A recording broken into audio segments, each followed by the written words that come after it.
Numbers 13. Spies sent into Canaan.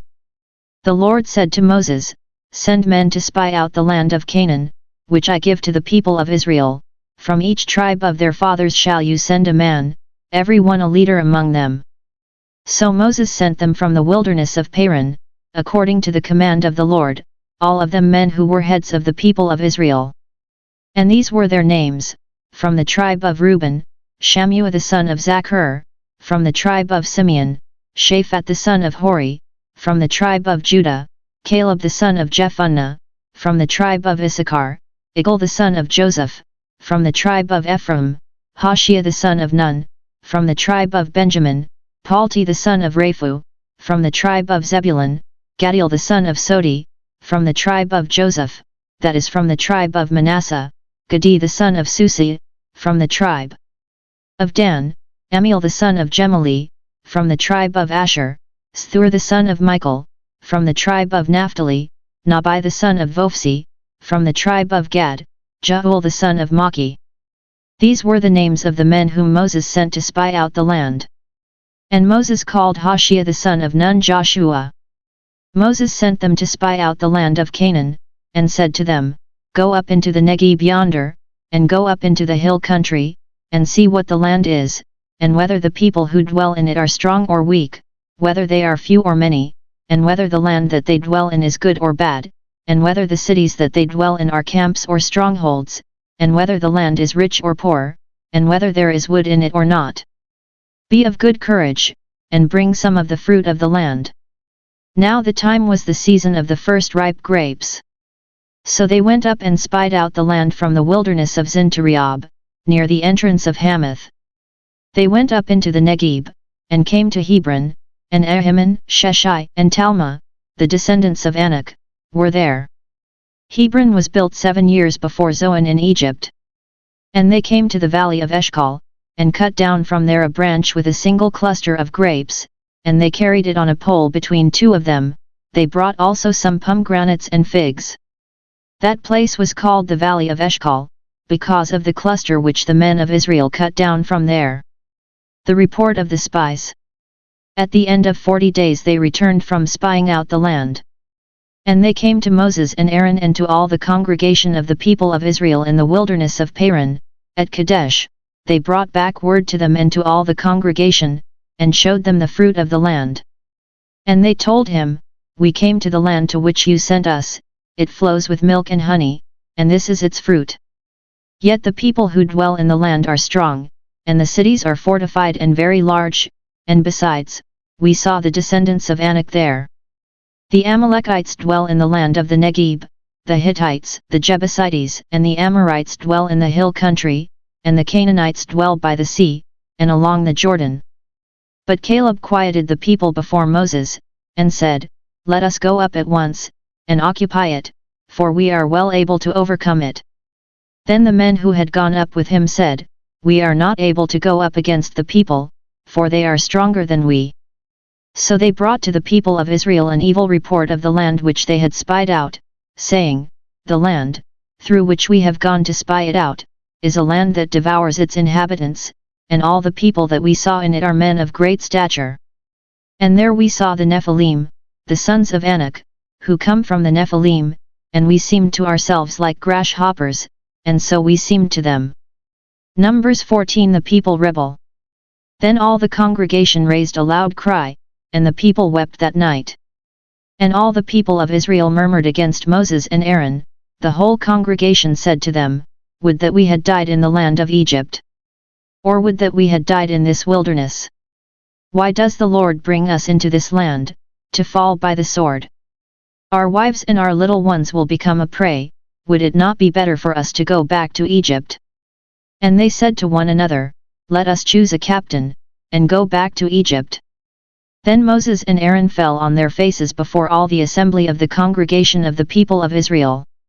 And Joshua the son of Nun and Caleb the son of Jephunneh, who were among those who had spied out the land, rent their clothes, and said to all the congregation of the people of Israel, "The land, which we passed through to spy it out, is an exceedingly good land.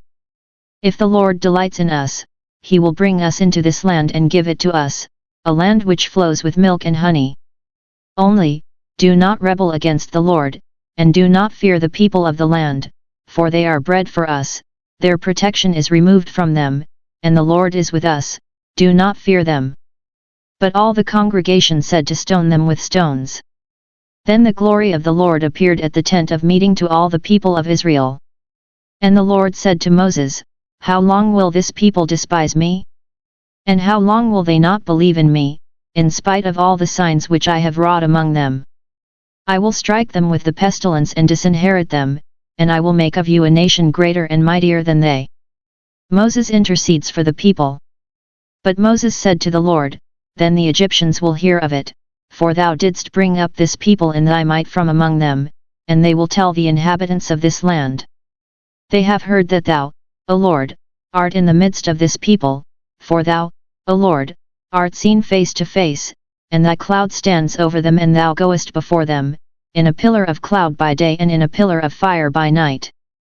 Now if thou dost kill this people as one man, then the nations who have heard thy fame will say, Because the Lord was not able to bring this people into the land which he swore to give to them, therefore he has slain them in the wilderness.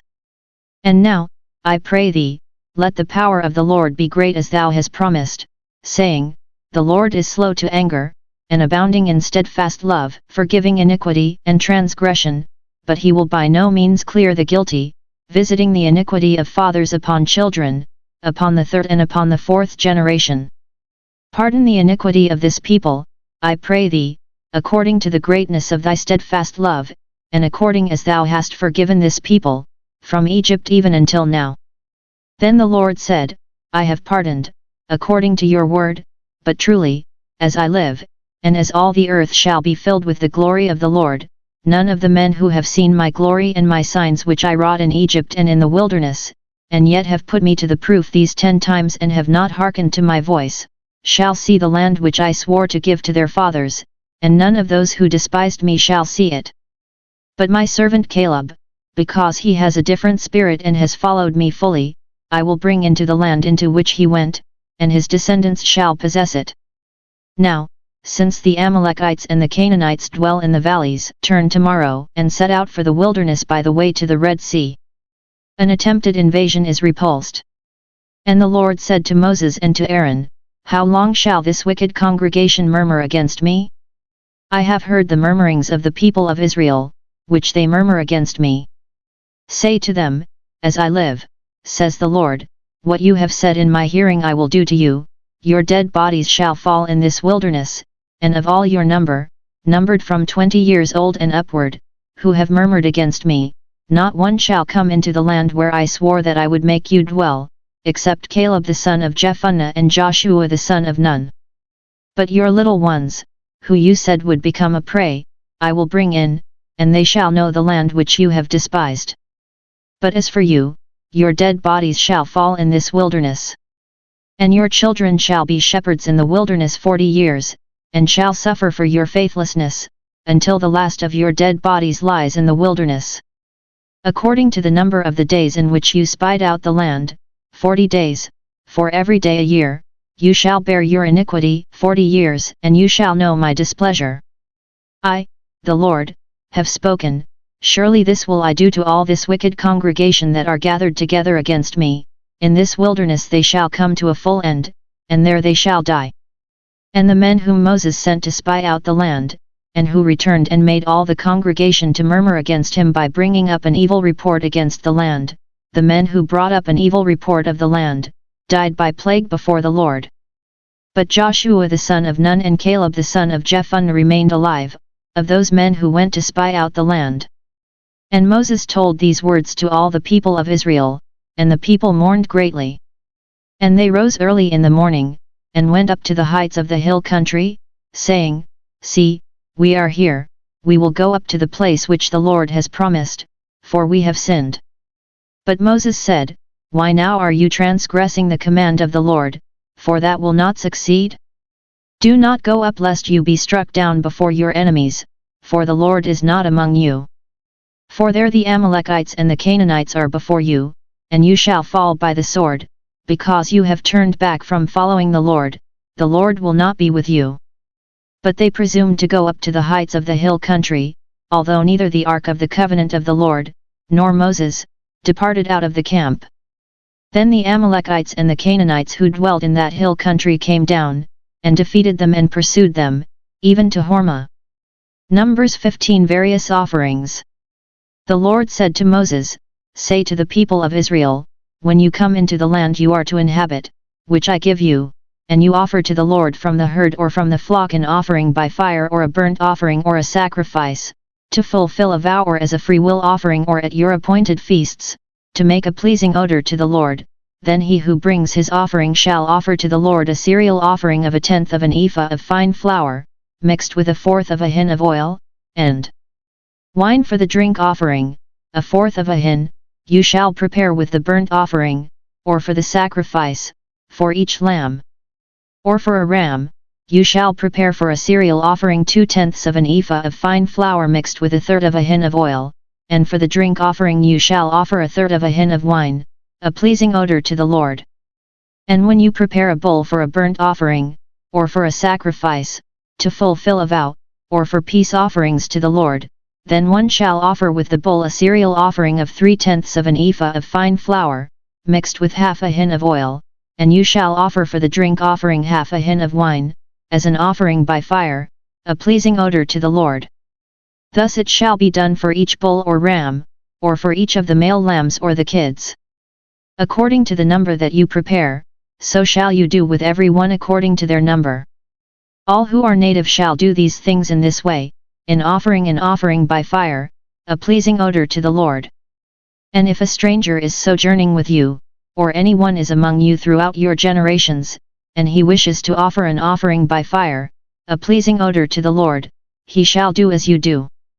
For the assembly, there shall be one statute for you and for the stranger who sojourns with you, a perpetual statute throughout your generations, as you are, so shall the sojourner be before the Lord. One law and one ordinance shall be for you and for the stranger who sojourns with you. The Lord said to Moses, "Say to the people of Israel, when you come into the land to which I bring you and when you eat of the food of the land, you shall present an offering to the Lord. Of the first of your course meal you shall present a cake as an offering from the threshing floor, so shall you present it. Of the first of your course meal you shall give to the Lord an offering throughout your generations. But if you err, and do not observe all these commandments which the Lord has spoken to Moses, all that the Lord has commanded you by Moses, from the day that the Lord gave commandment, and onward throughout your generations, then if it was done unwittingly without the knowledge of the congregation, all the congregation shall offer one young bull for a burnt offering, a pleasing odor to the Lord, with its cereal offering and its drink offering, according to the ordinance, and one male goat for a sin offering. And the priest shall make atonement for all the congregation of the people of Israel, and they shall be forgiven, because it was an error, and they have brought their offering, an offering by fire to the Lord, and their sin offering before the Lord, for their error. And all the congregation of the people of Israel shall be forgiven, and the stranger who sojourns among them, because the whole population was involved in the error. If one person sins unwittingly, he shall offer a female goat a year old for a sin offering. And the priest shall make atonement before the Lord for the person who commits an error, when he sins unwittingly, to make atonement for him, and he shall be forgiven. You shall have one law for him who does anything unwittingly, for him who is native among the people of Israel, and for the stranger who sojourns among them. But the person who does anything with a high hand, whether he is native or a sojourner, reviles the Lord, and that person shall be cut off from among his people.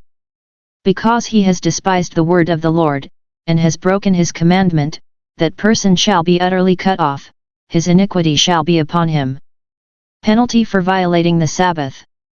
While the people of Israel were in the wilderness, they found a man gathering sticks on the Sabbath day. And those who found him gathering sticks brought him to Moses and Aaron, and to all the congregation. They put him in custody, because it had not been made plain what should be done to him. And the Lord said to Moses, "The man shall be put to death, all the congregation shall stone him with stones outside the camp." And all the congregation brought him outside the camp, and stoned him to death with stones, as the Lord commanded Moses. Fringes on garments. The Lord said to Moses, "Speak to the people of Israel, and bid them to make tassels on the corners of their garments throughout their generations, and to put upon the tassel of each corner a cord of blue, and it shall be to you a tassel to look upon and remember all the commandments of the Lord, to do them, not to follow after your own heart and your own eyes, which you are inclined to go after wantonly. So you shall remember and do all my commandments, and be holy to your God. I am the Lord your God, who brought you out of the land of Egypt, to be your God. I am the Lord your God."